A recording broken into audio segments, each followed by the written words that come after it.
Hello everyone, welcome to our YouTube channel. कल के class में हम लोगों ने बायोलॉजी का एक बहुत ही इंपॉर्टेंट सेक्शन शुरू किया था, डाइजेस्टिव सिस्टम का। पहले क्लास में हम लोगों ने कुछ एक टॉपिक के बारे में बात कराई, मैंने सारे आपको सिलेबस के बारे में बताया। अब हम डाइजेस्टिव सिस्टम के आगे बढ़ने वाले हैं। कल की क्लास में मैंने आपको डाइजेस्टिव सिस्टम के अंगों को दो भागों में बाँट कर बताया था। जैसे कि मैंने आपको एक भाग तो आहार नाल बताया था, यानी एलिमेंट्री कैनाल बताया था, और सेकंड भाग मैंने आपको बताया था लार ग्रंथि, यानी कि सैलिवरी ग्लैंड। अब इन दोनों पार्ट्स को हम लोग बहुत ही अच्छे से एक एक करके सारे अंगों को जानेंगे और एक एक करके सारी चीज़ें अच्छे से पढ़ने वाले हैं। तो अगर आप लोगों ने पिछली क्लास ठीक से नहीं देखी तो एक बार उसे ज़रूर देख लीजिएगा, तब इस क्लास में आइएगा, ताकि आपको सारी चीज़ें सीक्वेंस वाइज और काफ़ी टॉपिक वाइज चीज़ें समझ में आए। तो चलिए आज की क्लास में हम स्टार्ट करने जा रहे हैं आपका वक्कल कैविटी, यानी कि मुख गुहा। मुख गुहा एक बहुत ही इंपॉर्टेंट पार्ट है हमारे बॉडी का। मुख गुहा यानी वक्कल कैविटी।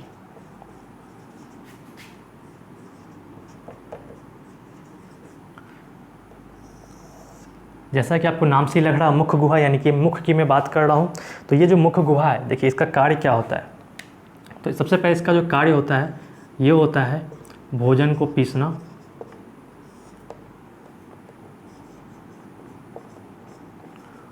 और भोजन को चिकना बनाना। इसका दो कार्य होता है, एक तो भोजन को पीसना और भोजन को चिकना बनाना, यानी कि ग्राइंडिंग ऑफ फूड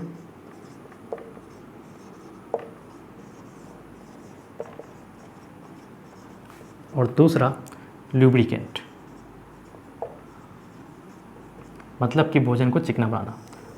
तो ये कार्य मैंने लिखा है मुख गुहा का। सेकेंड थिंग आती है कि सबसे पहली बात तो ये आती है कि डाइजेशन जो है वो कहाँ से शुरू होता है। हमें अक्सर लगता है कि डाइजेशन हमारे स्टमक में जाके डाइजेशन का प्रोसेस शुरू होता है, लेकिन नहीं, डाइजेशन जो है वो हमारे मुख गुहा से ही शुरू हो जाता है। तो आप लिख सकते हैं पाचन मुख गुहा से शुरू हो जाती है।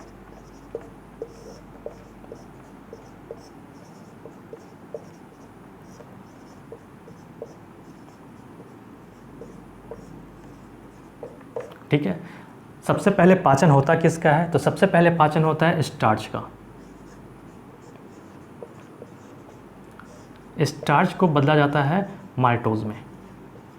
अब ये स्टार्च क्या है और माल्टोज क्या है? देखिए, हम लोग जो भी फूड ले रहे होते हैं, अगर उसमें कार्बोहाइड्रेट होता है तो सबसे पहले जो डाइजेशन होगा वो कार्बोहाइड्रेट का होगा।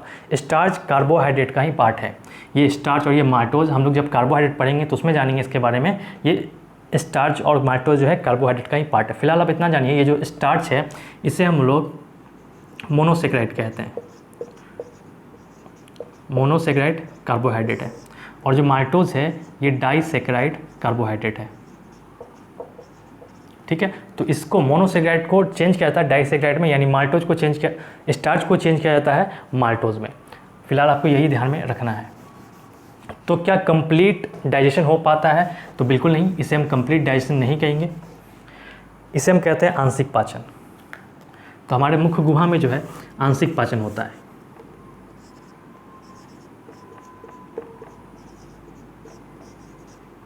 आंशिक पाचन कहने का मतलब है केवल और केवल, आंशिक पाचन कहने का मतलब है केवल और केवल 30% ही पाचन हो पाता है। ठीक है, तो हमें यहाँ एक ये बात समझ में आई कि डाइजेशन जो है वो हमारे मुख गुहा से ही शुरू हो जाती है, और पाचन जो होता है वो आंशिक पाचन होता है। ठीक है, और सबसे पहले पाचन होता किसका है? तो एग्जाम में ये सवाल भी आता है कि सबसे पहले पाचन किसका होता है। आपको 4 ऑप्शन दे दिए जाएंगे, प्रोटीन, कार्बोहाइड्रेट, मिनरल्स। तो आपको आंसर करना है कार्बोहाइड्रेट। तो आप यहाँ लिख सकते हैं सबसे पहले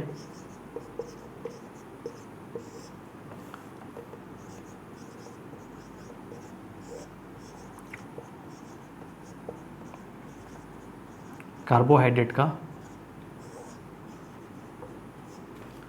पाचन होता है।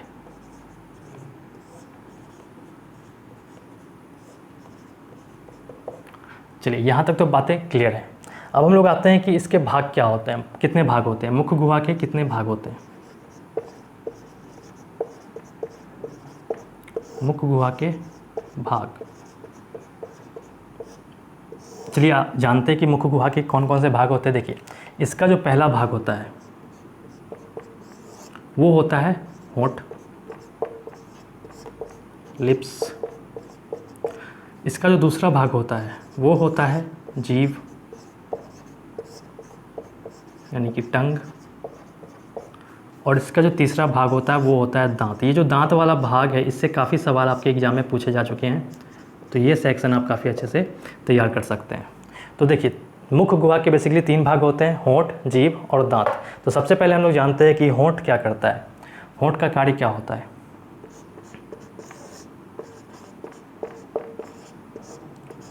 देखिए, सबसे इंपॉर्टेंट लाइन तो ये है होंठ का कि ये एकमात्र ऐसा अंग है हमारे बॉडी का जो ऑयली नहीं होता, जो तैलीय नहीं होता है, तैलीय नहीं होता है। आपको याद रखना है कि होंठ जो है वो तैलीय नहीं होता है, ठीक है।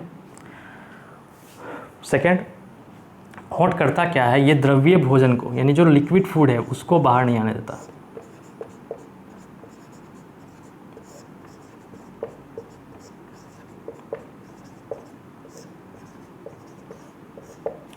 द्रव्य भोजन को बाहर नहीं आने देता है, ठीक है। ये बस 2 इंपॉर्टेंट पॉइंट है जिसको आपको बिल्कुल याद रखना है। अब हम लोग आते हैं सेकंड पे, जिसका नाम है जीभ। अब हम लोग जानते हैं जीभ क्या क्या करता है। जीभ के बारे में आपको पता है कि इसका पहला कार्य तो ये है कि ये हमें टेस्ट फील कराता है, यानी कि स्वाद का अनुभव कराता है।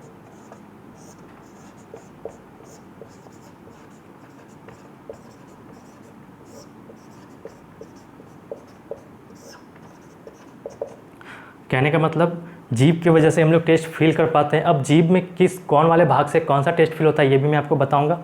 अब सेकंड चीज़ पहले जान लेते हैं जीभ के बारे में। और जीभ करता क्या, ये सलाइवा, भोजन को सलाइवा में मिलाता है, या सलाइवा भोजन में मिलाता है। तो आप लिख सकते हैं भोजन को लार में मिलाता है।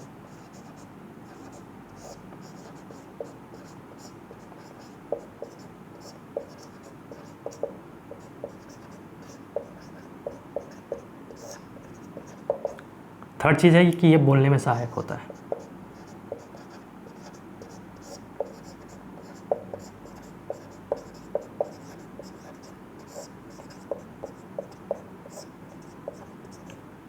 यहाँ तक की चीज़ों को आप नोट डाउन कर सकते हैं।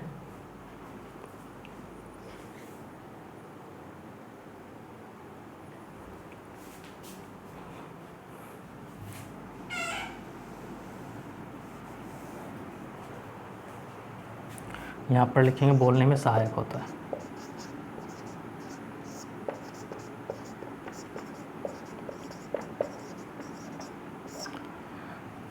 तो ये 2-3 बातें थी जीभ के बारे में। अब हम लोग जानना चाहते हैं, अब हम लोग जानेंगे कि जीभ के किस वाले भाग से कौन सा टेस्ट फील होता है। तो यहाँ पे मैं फ़ोटो बना रहा हूँ। सबसे पहले तो आप ये जान जाइए कि मुख गुहा होता कहाँ है। कल भी मैंने एक फिगर बनाया था, आज भी मैं ये बना के आपको दिखा देता हूँ।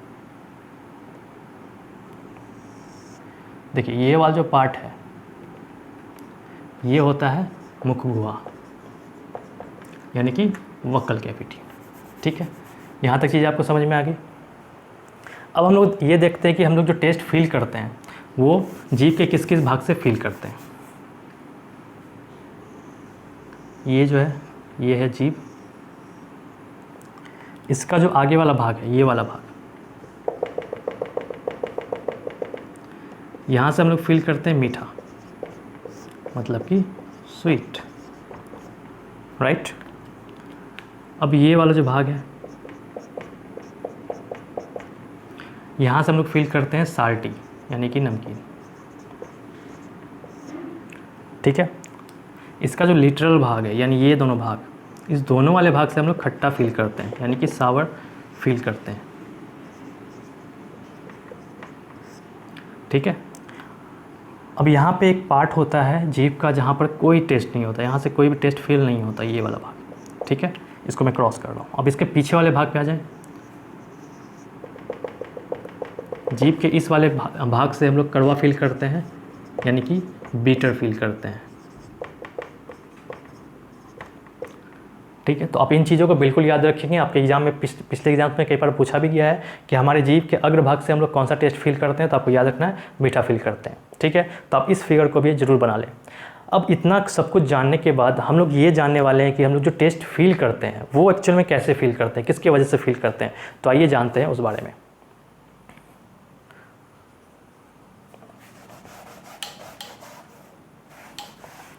यहाँ तक चीज़ों को आप नोट कर चुके होंगे, मैं उम्मीद कर रहा हूँ। और सारी चीज़ों को आप बिल्कुल ध्यान से अपनी कॉपी में बहुत अच्छे से लिखते जाएं। और चीज़ों को याद करते जाएं, ठीक है।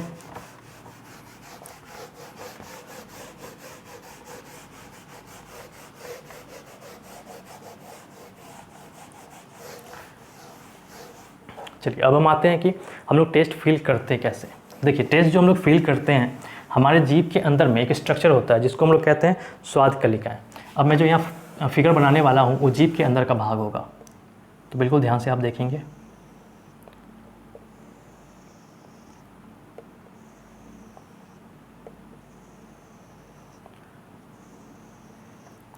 ये जो मैं बना रहा हूँ यही आपकी स्वाद कलिकाएं हैं जहाँ से हम लोग टेस्ट फील करते हैं,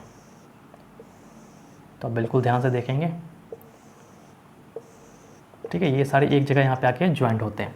अब ये जो है ये जाके ज्वाइंट हो जाता है हमारे ब्रेन से। हमारे ब्रेन का एक भाग होता है सेरिब्रम, तो वहाँ पे जाके ये कनेक्ट होता है, ठीक है। अब देखिए हम लोग जो भी खा रहे होते हैं, हम लोग जो भी फूड खा रहे होते हैं वो हमारा उसका जो कुछ सब्सटेंस है हमारे इस जीभ के अंदर आता है यहाँ पे, ठीक है। ये यहाँ से ये सब्सटेंस हल्का हल्का यहाँ पर आता है, जिससे हमें टेस्ट का अनुभव होता है कि जो चीज़ हम खा रहे हैं उसका टेस्ट है कैसा। ये स्वाद कलिकाएं हैं, ये स्वाद कलिकाएं हैं।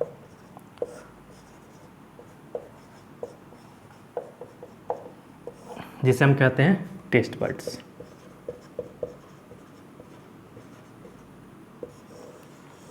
ठीक है। अब मानिए जैसे कि आप कभी कोई भी गर्म चीज़ खा रहे होते हैं तो उसका आपको टेस्ट बहुत ज़्यादा फील होता है। ऐसा क्यों होता है?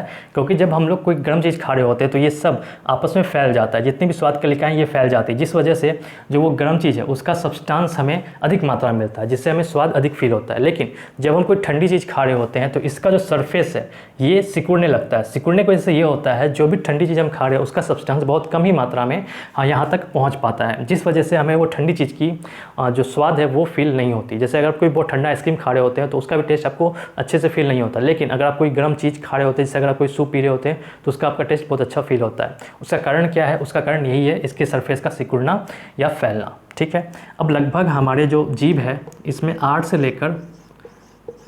से लेकर 10,000 तक स्वाद कलिकाएं होती है, ये भी आपको याद रखना है।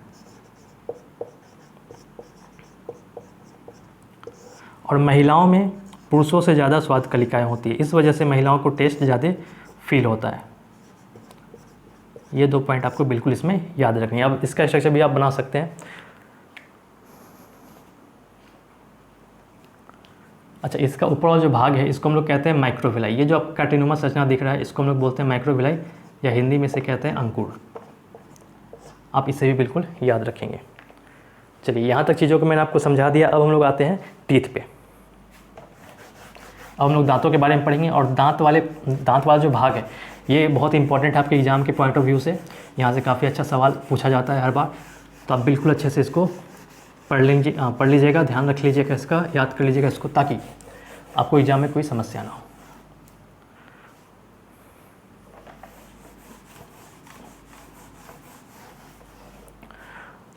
अब हम लोग आ रहे हैं टीथ पे।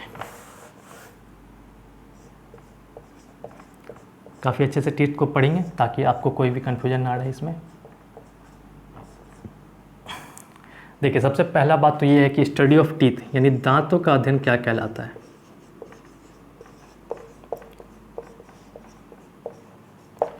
स्टडी ऑफ टीथ कहलाता है ओडोंटोलॉजी।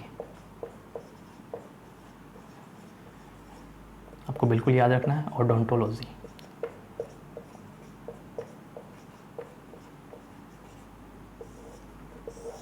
ठीक है। और ये जो हमारा टीथ है ये बना हुआ है फॉस्फोरस। इसका अगर हम इसके कंपोजिशन की बात करें, इसके घटक के बारे में बात करें,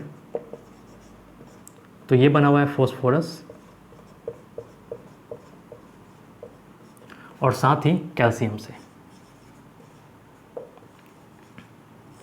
अब जो हमारा बॉडी का सबसे स्ट्रॉन्ग या सबसे कठोर पार्ट है वो टीथ ही होता है। बहुत ही कठोर होता है टीथ।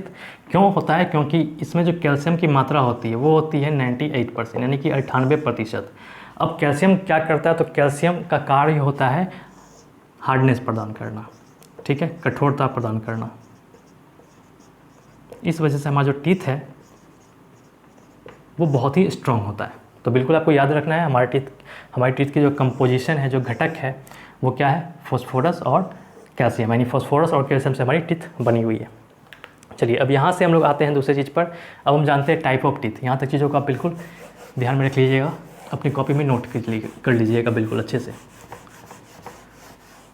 अब हम लोग आते हैं किस पे, टाइप ऑफ टीथ पे। बिल्कुल आप ध्यान से देखिएगा, ये टाइप ऑफ टीथ समझना बहुत ही इंपॉर्टेंट है, क्योंकि अगर आप पिछले ईयर्स के पेपर्स को देखें तो वहाँ पे अच्छा खासा एक सवाल यहाँ से आ ही जाता है। तो आप बिल्कुल ध्यान से इस चीज़ को देखेंगे। टाइप ऑफ टीथ कहने का मतलब है दांतों के प्रकार।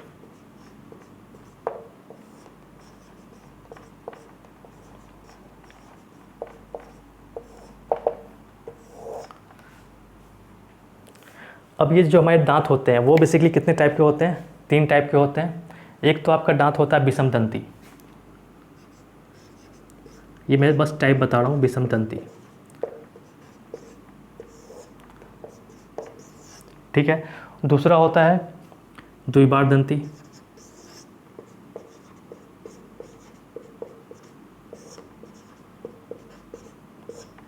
और तीसरा होता है आपका गर्तदंती। अब जैसा कि आपको पता है कि जो मनुष्यों का टीथ होता है वो बिल्कुल भी बराबर नहीं होता है, एक दूसरे से बिल्कुल अलग अलग होता है, ठीक है। इस वजह से जो है इसका पहला टाइप में आ जाता है विषमदंती। अब ये जो विषमदंती है इसका अपना 4 टाइप है, इसका अपना 4 प्रकार है, ठीक है। इसको हम लोग एक एक करके पढ़ने वाले हैं।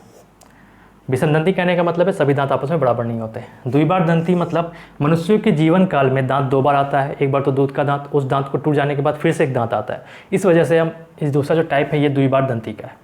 तीसरा है गर्तदंती, यानी कि कुछ दांत जो होते हैं, गर्तदंती इसलिए कहते हैं क्योंकि दांत क्या होते हैं, मसूड़ों में फंसे होते हैं,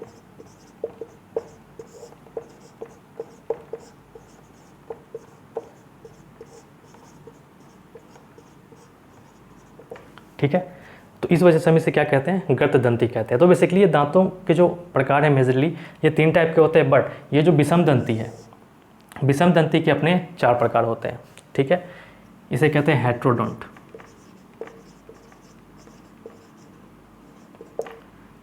इसको कहते हैं डाइफाडोंट,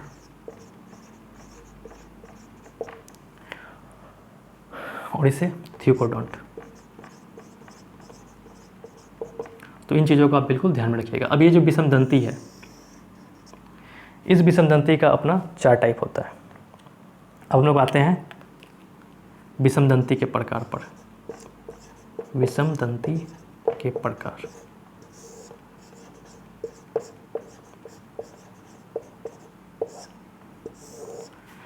कहने का मतलब है टाइप ऑफ हेट्रोडोंट।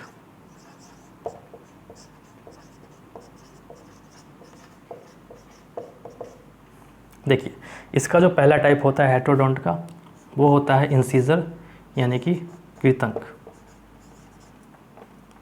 कृतंक जिसे हम कहते हैं इंसीजर। दूसरा आता है रदनक, जिसे कैनाइन कहते हैं। तीसरा इसका जो टाइप होता है, इसका जो तीसरा टाइप होता है वो होता है अग्रचवर्णक,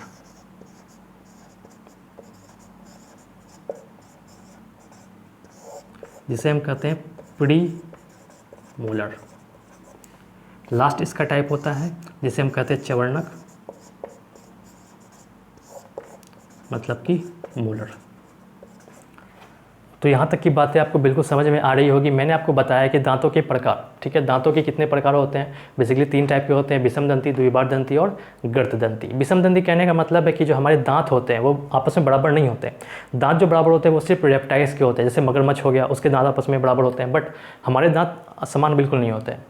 दूसरा द्विबारदंती मतलब ऐसे दांत जो 2 बार आते हों, मैं यहाँ लिख देता हूँ, द्विबारदंती मतलब 2 बार आते हैं,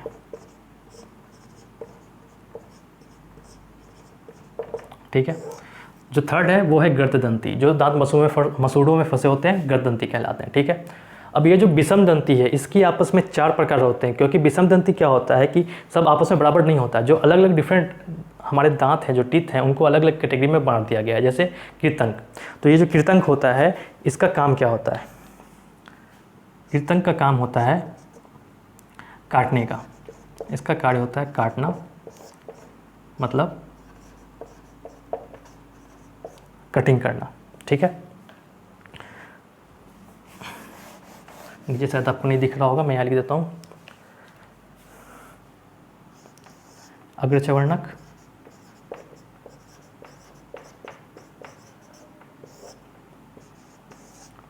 चवर्णक। ठीक है, प्रीमोलर और मोलर। जो रदनक है, अब ये जो कृतंक है ये बच्चों में सबसे पहले आता है।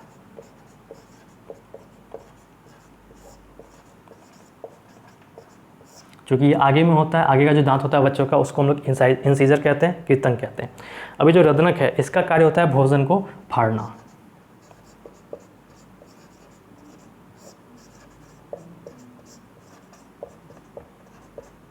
ठीक है, रदनक का कार्य होता है भोजन को फाड़ना। नेक्स्ट जो होता है अग्रचवर्णक, अग्रचवर्णक का कार्य होता है भोजन को चबाना। और चवर्णक कार्य होता है भोजन को पीसना। तो ये जो हमारे टीथ थे ये दांत के प्रकार थे। अब देखिए ये जो हमारे टीथ होते हैं ये होते कितने हैं, ये होते हैं, इनका जो फार्मूला होता है ये होता है 2 1 2 3। कहने का मतलब 2 1 2 3।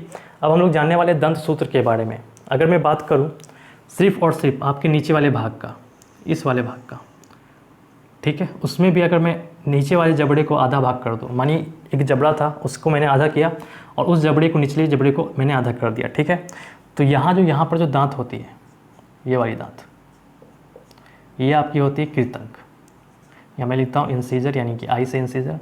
और ये जो दूसरी दांत होती है जो एक ही होती है ये होती है रदनक, यानी कि कैनाइन। ठीक है, उसके बाद फिर दो दांत होती है जिसको हम लोग कहते हैं अग्रचवर्णक, यानी प्रीमोलर। मैं यहाँ लिखता हूँ PM, प्रीमोलर। ठीक है, उसके बाद लास्ट में यहाँ पर 3 दांत। अब ये लास्ट में जो 3 दांत है ये कौन सी है, ये है चवर्णक, यानी कि मोलर। यहाँ तक चीज़ें समझ में आ रही होगी आपको। जबड़े का मैं निचला भाग का आधा भाग कर रहा हूँ और इस आधे भाग में मैं आपको बस ये बता रहा हूँ जो ये वाला पार्ट है आगे का 2 दांत, ये क्या है, इंसीजर है, यानी कि कृतंक है। उसके बाद ये जो एक दांत है ये आपका क्या है, रदनक है। ये आपका क्या है, प्रीमोलर। और ये आपका क्या है, तो ये आपका मोलर है। तो ये मैंने सिर्फ एक भाग में बताया। सेम इसी तरह इधर भी उतना ही दांत होंगे और उसी प्रकार से सजे होंगे। ठीक है, जैसे कि ये दांत हो गया आपका इंसीजर, ये हो गया आपका रदनक यानी कैनाइन, ये आपका हो गया प्रीमोलर, और ये आपका दांत हो गया जिसे हम कहते हैं मोलर। जैसा नीचे होगा ठीक वैसा ही ऊपर होगा। अब देखिए अब एक साइड में कितने दांत हो गए, तो 2 1 3 3 2 5 5 और 3 8, इस साइड 8, इस साइड भी 8, यानी नीचे में टोटल कितने हो गए, टोटल 16 दांत नीचे हो गए, और नीचे 16 दांत और ऊपर भी 16 दांत, यानी कि टोटल कितने टीथ हो गए, तो ये हो गए आपके 32 टीथ। ठीक है, यहाँ तक चीज़ें समझ में आ गई आपको।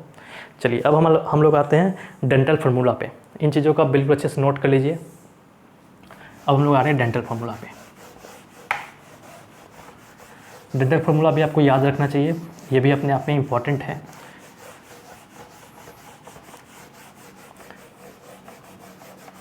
आज की क्लास में काफ़ी ऐसे टॉपिक्स हैं जहाँ से सवाल जो है आपके एग्जाम में कई बार पूछे गए हैं। अगर आप ध्यान से प्रीवियस ईयर के पेपर देखेंगे, जब आप MCQ प्रैक्टिस करोगे बायोलॉजी का, तब आप वहाँ देखोगे कि इस चैप्टर से कितना ज़्यादा क्वेश्चन है। अपने आप में काफ़ी इंपॉर्टेंट चैप्टर है, चीज़ों को बहुत अच्छे से आपको याद रखना है। चलिए अब हम लोग कुछ डेंटल फार्मूला सीखेंगे, उसके बाद हम लोग क्लास को एंड करेंगे।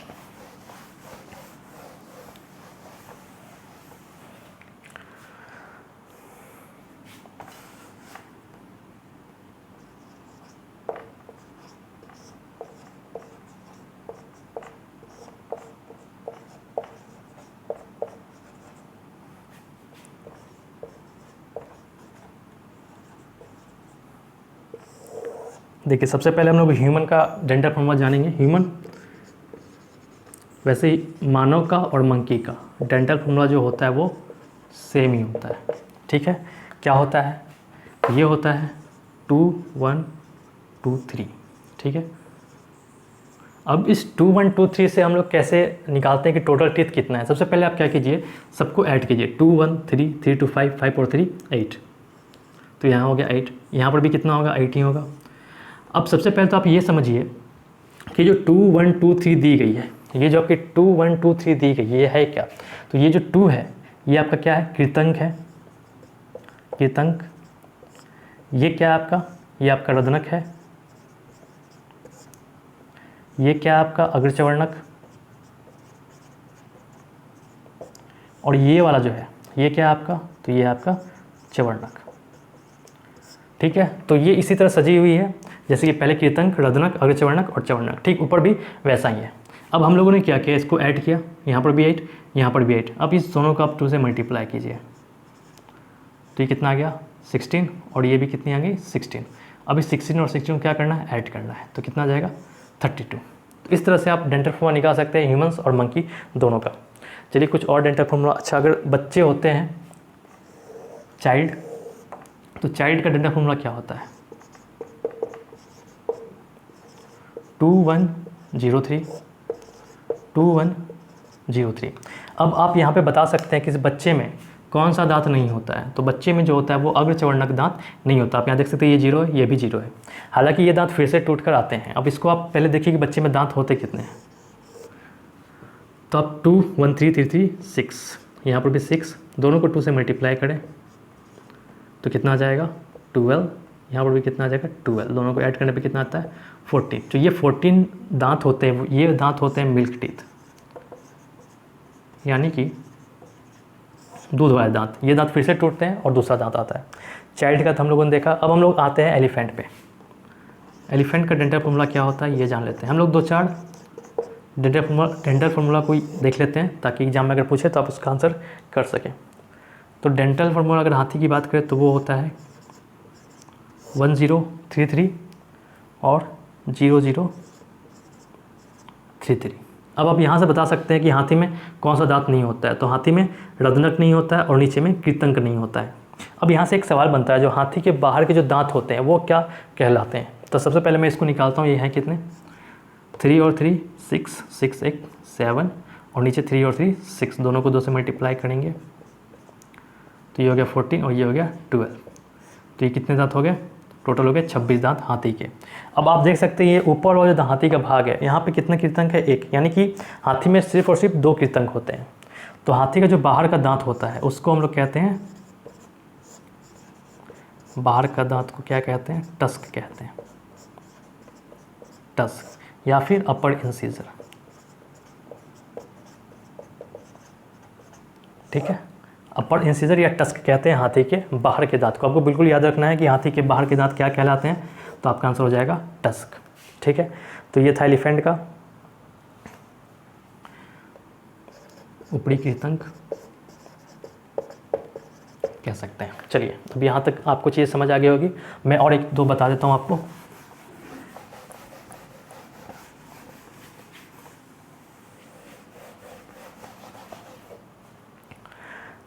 अब हम लोग देख लेते हैं डॉग का। डॉग में कितने दांत होते हैं, 3 1 4 2 3 1 4 3। अब इसको आप निकालें कितना टीथ हो गया, 3 और 1 4 4 4 8 2 10, और ये कितना हो गया 3 1 4 4 4 8 3 11। ठीक है, दोनों को 2 से मल्टीप्लाई करें तो यहाँ गया 20 और यहाँ गया 22, दोनों को ऐड करने पे क्या आ जाएगा 42। तो 42 टीथ होते हैं किस में, डॉग में, राइट। अब हम लोग आते हैं रैट पे। देखिए रैट के जो दांत होते हैं, यानी कि चूहा का जो दांत होता है वो होता है 1003 और नीचे भी 1003। अब इसको आप सॉल्व करें, 3 और 1 4 मल्टीप्लाई 2, 3 और 4 मल्टीप्लाई 2, तो ये कितना हो गया 4 2 8, ये भी 8, दोनों को ऐड करने पे कितना आ गया 16। तो ये कुछ डेंटल फार्मूला मैंने आपको बताया है जो कि आपके एग्जाम के पॉइंट ऑफ व्यू से काफ़ी इंपॉर्टेंट है। ये हमारा मुख्य गुहा का पार्ट था। अब इसमें बस एक ही चीज़ बच रहा है आपका स्ट्रक्चर ऑफ टीथ, यानी कि दांत का स्ट्रक्चर क्या होता है। दांत और दूसरी चीज़ है कि दांत जो हमारा ख़राब होता है, जिसमें दांत में जो आपका बैक्टीरिया लग के जो दांत ख़राब होता है या कीटाणु से दांत जो ख़राब होता है वो किस प्रकार से होता है और कैसे कैसे, और दांत के जो भीतरी भाग है उन सब भाग को क्या कहते हैं, इनके बारे में जानना अभी बाकी है। लेकिन आज के क्लास में बस हम इतना ही पढ़ेंगे। अब नेक्स्ट क्लास में हम लोग टीथ को कंप्लीट करने के बाद ग्रासनली और स्टमक के बारे में जानेंगे। Thank you so much for watching. All the best.